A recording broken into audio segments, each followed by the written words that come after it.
Bismillahirrahmanirrahim. Assalamualaikum warahmatullahi wabarakatuh. Alhamdulillah wa syukrulillah. Salatu wassalam ala rasulillah wa ala alihi wa sahbihi wa mawalah. La hawla wa la quwata illa billah, amma ba'du.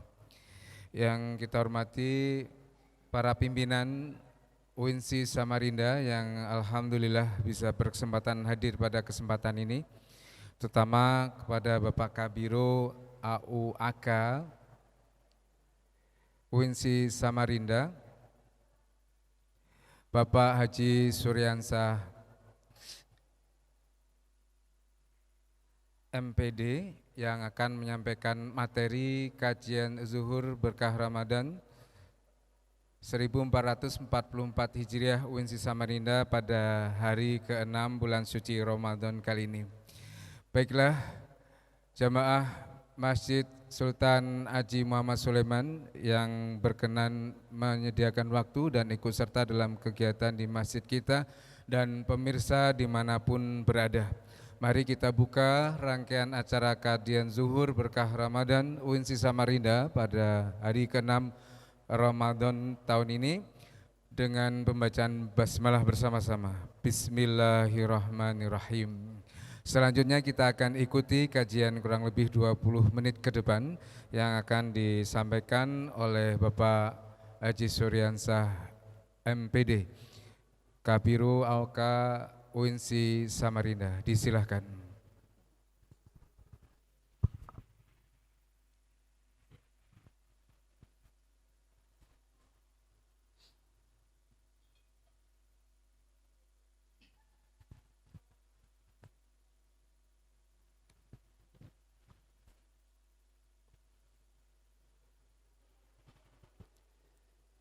Assalamualaikum warahmatullahi wabarakatuh. Bismillahirrahmanirrahim. Alhamdulillahi rabbil alamin. Assalatu wassalamu ala nabiyil amin wa ala alihi wa sahbihi wa tabi'in wa tabi'ihim wa jami'il mu'minin. Para jamaah, para pimpinan jamaah salat ba'da zuhur yang dirahmati oleh Allah Subhanahu wa taala. Marilah kita bersyukur kepada Ilahi Rabbi Allah Subhanahu wa taala, Tuhan yang telah memberikan berbagai kenikmatan kepada kita, baik yang sempat kita ingat, yang tidak mungkin kita ingat atau terlupakan. Ada nikmat-nikmat yang begitu berserakan yang Allah katakan wa in ta'uddu ni'matallahi la tuhsuha. Kalau kamu menghitung nikmat Allah, maka kamu tidak dapat menghitungnya karena begitu banyak nikmat Allah Subhanahu wa taala. Salawat dan salam tidak lupa tercurah kepada junjungan alam Nabi kita Muhammad sallallahu alaihi wasallam. Mudah-mudahan kita mendapatkan syafaat daripada beliau di yaumil mahsyar nantinya, amin Allahumma amin. Jamaah sekalian yang berbahagia, di dalam kitab Tanbihul Ghafilin, Abu Lais As-Samarqandi meriwayatkan dari sanadnya Abu Hurairah radhiyallahu an berkata, man ruzika khamsan lam yuhram khamsan. Barang siapa yang diberikan kepada 5 hal, maka tidak diharamkan kepadanya 5 hal. Yang pertama, man ruzika syukra lam yuhram az-ziyadah. Barang siapa yang diberikan rasa syukur, maka tidak diharamkan baginya tambahan az-ziyadah. Pada hari ini tanpa terasa kita sudah melalui puasa yang ke-6.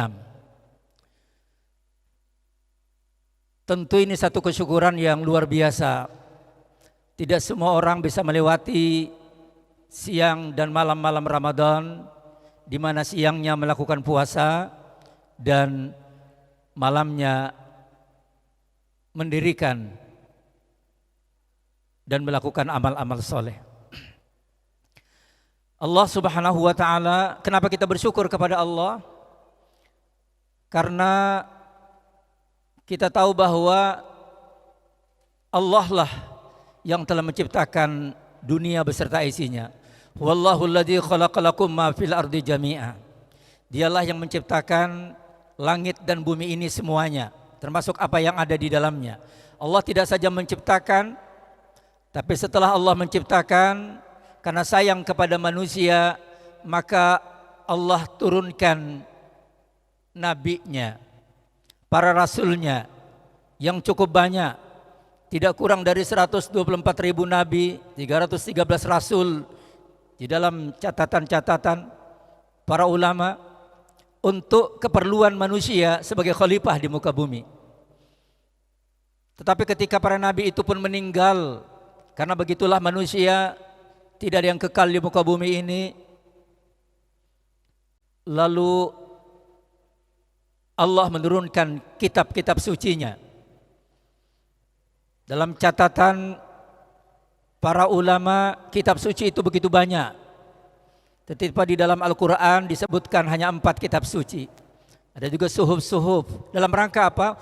Untuk mengawal para nabi ini supaya ada guidance, ada textbook, atau katakanlah petunjuk-petunjuk kepada manusia yang disampaikan oleh para nabi. Ada para nabi, ada para rasul, kemudian juga ada kitab-kitab. Tidak sampai di sana, meninggal para nabi, Allah turunkan para ulama. Sebelumnya tentu para sahabat Nabi, para tabi'in, tabi'in, para ulama, guru-guru agama, penuntun kita, para ustadz, kiai-kiai, diturunkan semuanya untuk mengawal kita manusia supaya kenal kepada Allah Subhanahu wa ta'ala. Lalu Allah juga turunkan momen-momen di mana kita bisa mendekatinya, mana kita bisa mendekatkan diri kepada Allah Subhanahu wa ta'ala, karena hakikat diri kita itu amat dekat kepada Allah, hakikatnya.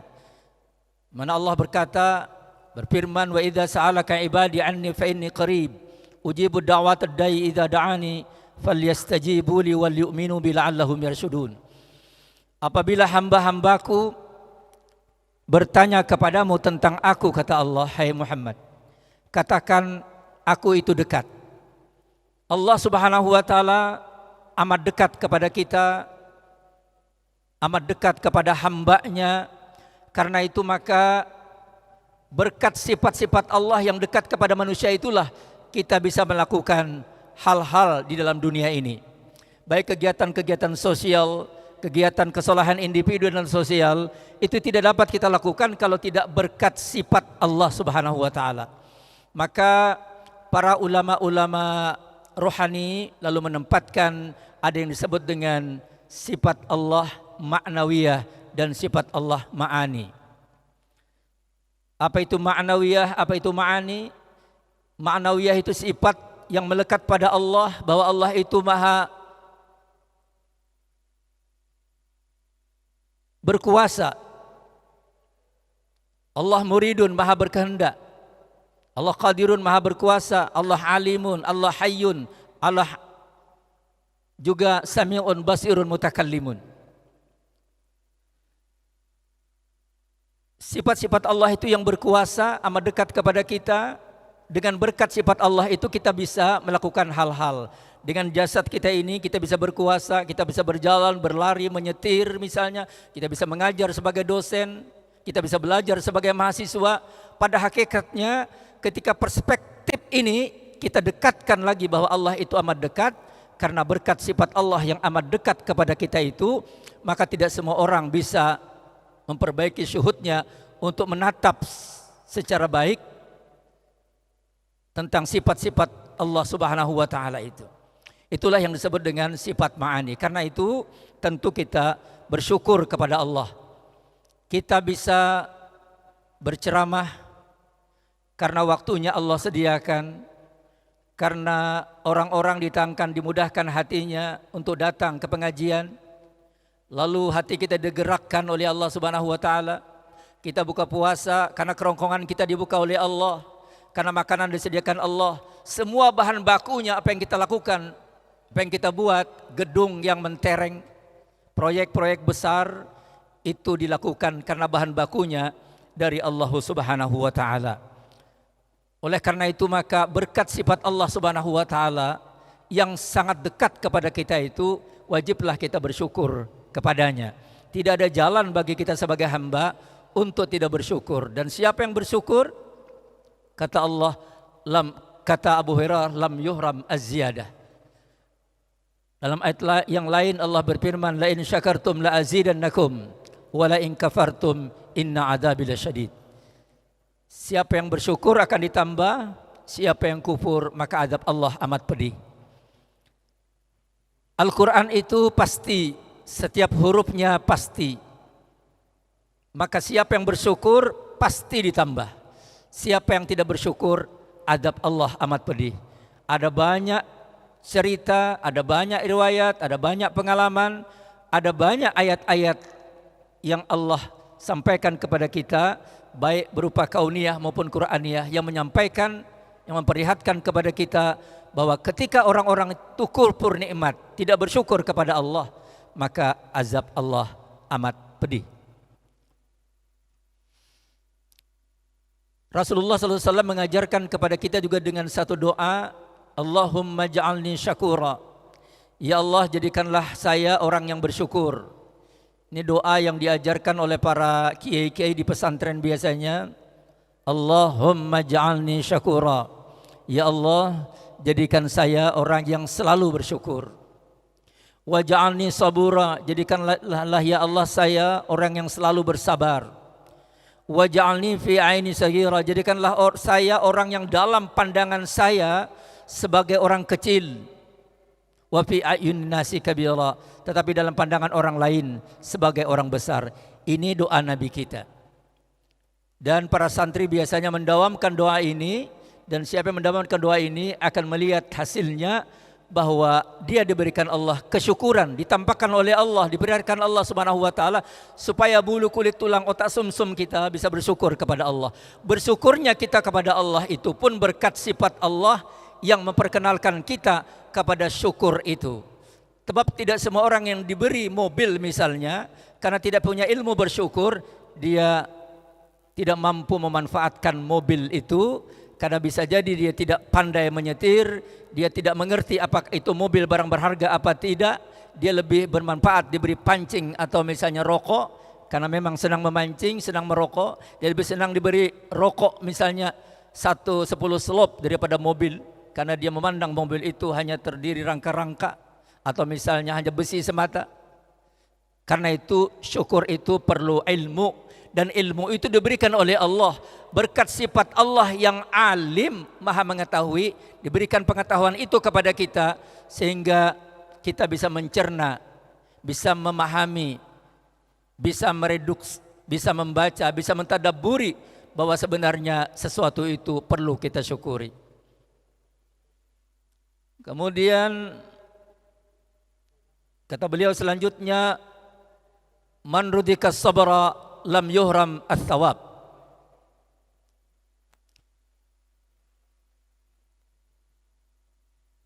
Tidak diberikan sabar kecuali diberikan tambahan-tambahan. Di mana Allah Subhanahu wa taala berfirman dalam surah Asy-Syu'ara ayat 25, wa huwal ladzi yaqbalu istaghfiru rabbakum innahu kana ghaffara. Maka minta ampunlah kepada Tuhanmu, sesungguhnya Dia Maha Pengampun. Jadi meminta ampun kepada Allah itu perintah Allah. Barang siapa meminta ampun terus, inilah amalan-amalan yang tidak berwaktu. Selama dia meminta ampun kepada Allah, maka Allah akan memberikan ampunan. Kita bisa melihat bagaimana Wasy, seorang sahabat yang menjadi sahabat Nabi, tapi pada awalnya adalah yang membunuh Hamzah pamannya Nabi. Satu saat dari Makkah dia berkirim surat kepada Rasulullah sallallahu alaihi wasallam untuk menyatakan masuk Islam, tetapi dia tertahan dengan ayat Al-Quran yang maksudnya bahwa orang-orang yang mensekutukan Allah dengan Tuhan yang lain selainnya, orang yang membunuh tanpa hak, dan orang-orang yang berzina, maka dia akan menanggung dosa-dosanya. Maka kata Wasy, ya Rasulullah, saya terhalang dengan ayat ini untuk masuk Islam. Maka turun ayat dari Allah Subhanahu wa taala yang menyatakan bahwa orang-orang yang bertaubat, dia beriman kepada Allah, melaksanakan amal-amal soleh, maka kejahatannya akan dihapus dan diganti dengan kebaikan-kebaikan. Maka kata Wasy, saya juga terhalang karena mungkin saya tidak sanggup beramal saleh.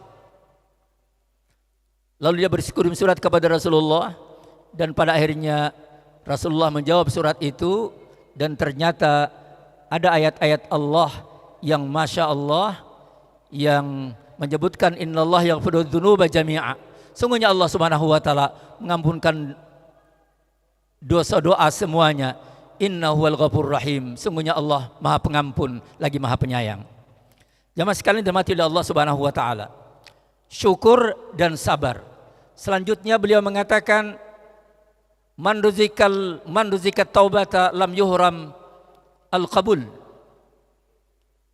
Maka tidak diharamkan barang siapa yang bertaubat, tidak diharamkan kepadanya kabul.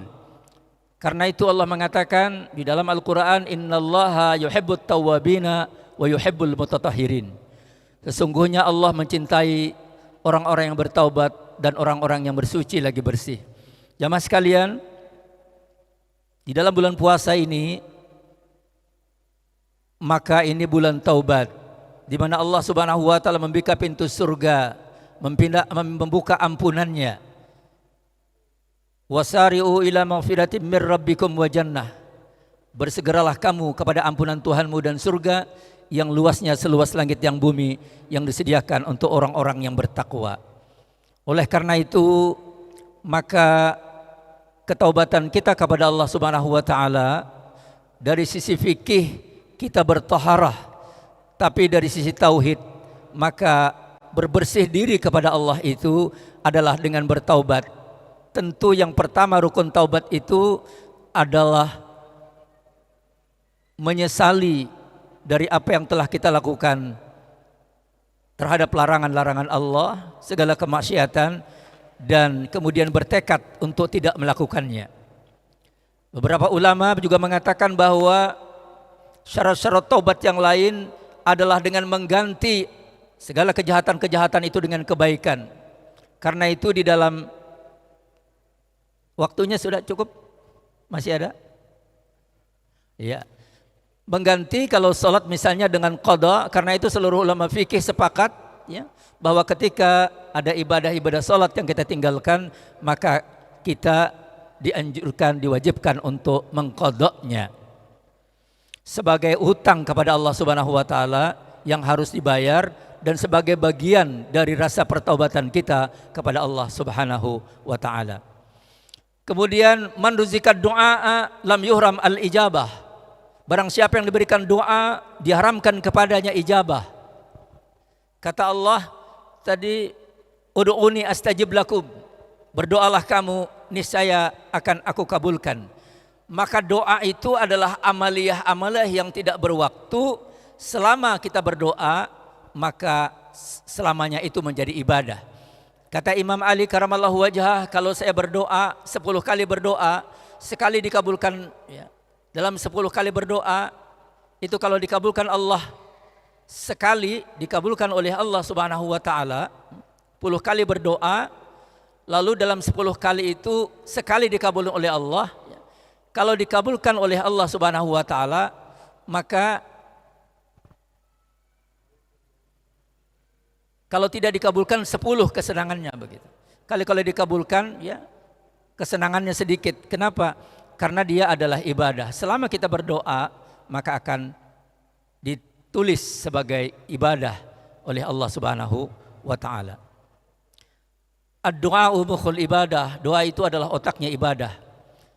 Jamaah sekalian, bulan Ramadan ini adalah bulan doa. Mudah-mudahan kita tidak segan-segan untuk berdoa kepada Allah. Ibnu Athaillah mengatakan, janganlah engkau berdoa hilang dari kehambaanmu. Artinya berdoa itu ada hak-hak Allah, ada hak-hak hamba. Doa itu artinya menjelaskan tentang hak-hak kehambaan. Ketika kita berdoa kepada Allah minta didekatkan, bukankah Allah itu dekat? Apakah kita merasa bahwa Tuhan itu jauh? Kita minta dekatkan kepada Allah, ya Allah, misalnya kita minta dekatkan kepada Allah Subhanahu wa taala berdoa, kita keras-keraskan doa kita misalnya, apakah kita merasa Allah itu jauh? Pada hakikatnya Allah itu dekat dan Allah itu maha dekat. Bahkan Allah mengatakan, wa nahnu aqrabu ilaihi min hablil warid. Kami itu lebih dekat dari urat leher manusia. Allah itu laisa kamitslihi syai'un. Allah itu tidak serupa dengan makhluk, tapi Allah juga mengatakan bahwa kemana kamu menghadap, di situ ada wajah Allah Subhanahu wa taala. Jemaah sekalian dirahmati oleh Allah Subhanahu wa taala. Lalu selanjutnya menruzikal infak, ada juga yang mengatakan ditambah riwayat yang lain, barang siapa yang berimpak maka tidak diharamkan kepadanya gantinya atau tambahan. Karena itu maka pada bulan Ramadan ini kita dianjurkan untuk memperbanyak infak sedekah, baik kepada sesama kaum muslimin maupun sebagai sesuatu kesolehan sosial kita. Rasulullah sallallahu alaihi wasallam dan para sahabat-sahabatnya telah menjadi potret bagi kita bagaimana kegandrungan mereka untuk berimpak dan bersedekah kepada sahabat-sahabatnya, kepada kaum du'afa, kaum fuqara, dan orang-orang yang memerlukan impak dan sedekah. Jamaah sekalian dirahmati oleh Allah Subhanahu wa taala. Barangkali inilah yang dapat kami sampaikan. Yang pertama, kami simpulkan barang siapa yang bersyukur maka Allah akan tambah. Barang siapa yang bertaubat tidak diharamkan kepadanya ijabah. Barang siapa yang beristighfar tidak diharamkan kepadanya ampunan. Barang siapa yang berdoa maka tidak diharamkan baginya adalah tambahan atau kabulnya doa, diijabah oleh Allah Subhanahu wa taala. Dan barang siapa yang beristighfar maka tidak diharamkan baginya ampunan dari Allah Subhanahu wa taala. Kita berdoa mudah-mudahan kita termasuk orang-orang yang bersyukur, mudah-mudahan kita termasuk orang-orang yang bersabar, dan mudah-mudahan kita termasuk orang-orang yang senantiasa berdoa kepada Allah, berimpak dan memohon ampun setiap harinya, baik dengan lisan, dengan hati kita maupun dengan jasad kita. Rasulullah sallallahu alaihi wasallam bersabda, arbaun man utiya faqad utiya khairat dunya wal akhirah. Ada 4 orang yang ketiga orang ini melakukan hal itu maka kebaikannya melebihi kebaikan dunia dan akhirat. Yang pertama, lisanun dzakirun. Yang kedua, wa qalbun syakirun. Yang ketiga, wa badanun sabirun, dan wa zaujatun mu'minatun salihatun. Yang pertama adalah lisan yang selalu berzikir kepada Allah, kemudian hati yang selalu bersyukur, badan yang selalu sabar, dan memiliki istri mukminat dan solehat.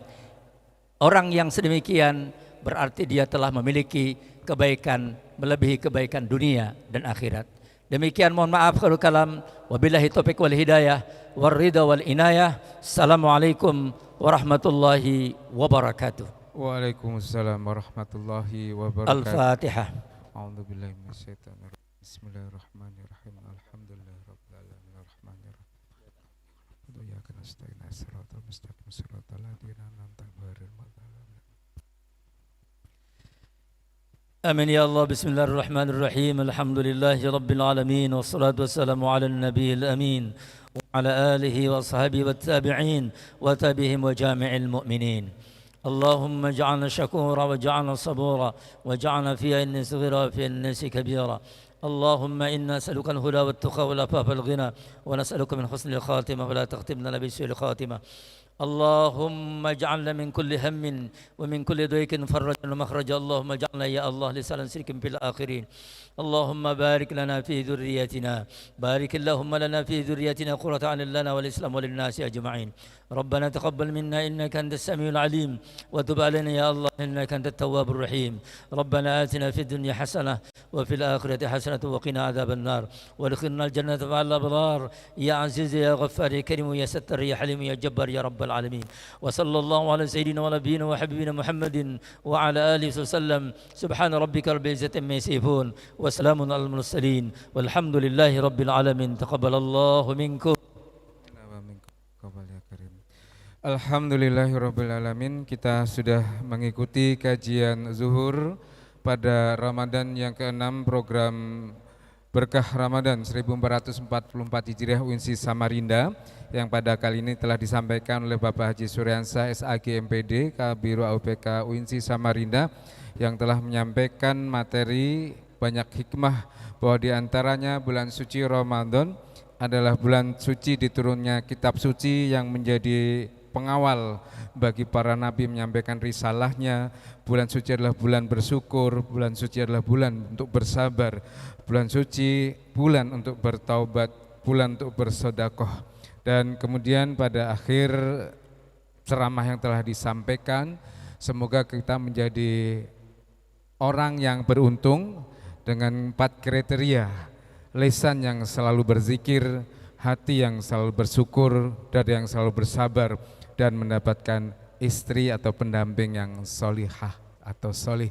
Demikian kiranya kajian yang telah kita ikuti semoga bermanfaat dan kita diberikan Allah untuk memahami ilmu yang telah disampaikan dan mengamalkan dalam kehidupan kita sehari-hari. Kita akhiri dengan pembacaan hamdalah bersama-sama. Alhamdulillahirabbil alamin. Akhirul kalam wabillahi taufik wal hidayah. Assalamualaikum warahmatullahi wabarakatuh.